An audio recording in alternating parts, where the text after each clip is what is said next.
இவங்களெல்லாம் என்ன கேக்குறதுனே தெரியல.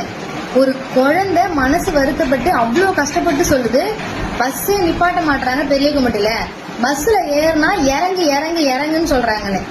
கலெக்டர் ஆர்டர் போட்டிருக்காரு பஸ் நிப்பாட்ட சொல்லி. உங்களுக்கு என்ன கஷ்டம் வருது? ஒரு 2 செகண்ட் பஸ் நிப்பாட்டி போனா என்ன அந்த ஸ்டாப்பிங்ல? நீங்களே பாருங்க அந்த குழந்தை பேசுறத. எப்படி எப்படி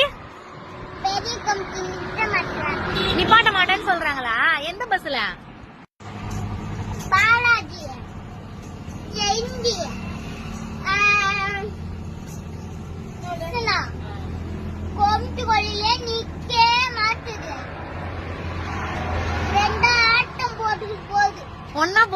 ஒன்னா போகுது.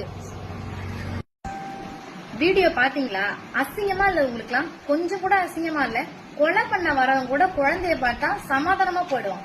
ஆனா அந்த குழந்தை மனசுல எவ்வளவு வெறுப்புணர்வை நீங்க விதைச்சிருந்தீங்கன்னா, இன்னைக்கு அந்த குழந்தை நின்னு பாத்துட்டு தானா பேசுறாங்க எல்லாத்தையுமே. இந்த ஊர்ல பஸ்ஸே நிக்க மாட்டுது, வாங்க நம்ம வீட்டுக்கு போயிடலாம். அந்த குழந்தைகிட்ட நக்கலா பேசிருக்கீங்க சுபஸ்ரீ பஸ்ல. உங்க ஊர்ல ஆளே இல்ல, வெளியூர்ல இருந்து ஆள் கூட்டு வந்து ஏத்திட்டு போய் ஏற வைங்க பஸ்ல அப்படின்னு இருக்கீங்க.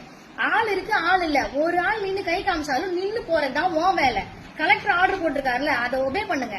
இது வரைக்கும் 4 தடவை பிரச்சனை ஆகி ஸ்டேஷன்ல வந்து நிக்கிறீங்கல்ல. இந்த பிரைவேட் பஸ் எல்லாம் 4 CSR ஆயிருக்குல்ல, எஃப்ஐஆர் போடுங்கன்னு சொல்லும்போது மட்டும் இனிமே நடக்காதுன்னு கையில காலில் விழுறீங்கல்ல. அதே மாதிரி ஏன் டியூட்டியில போய் நடந்துக்க மாட்டீங்க? உங்களுக்கு ஏன் அவ்வளோ ஒரு வெறுப்புணர்வா இருக்கு? ஒழுங்கா உங்க டியூட்டியை செய்யுங்க, இல்லன்னா எல்லா CSR-ம் FIR-ஆ மாறும்.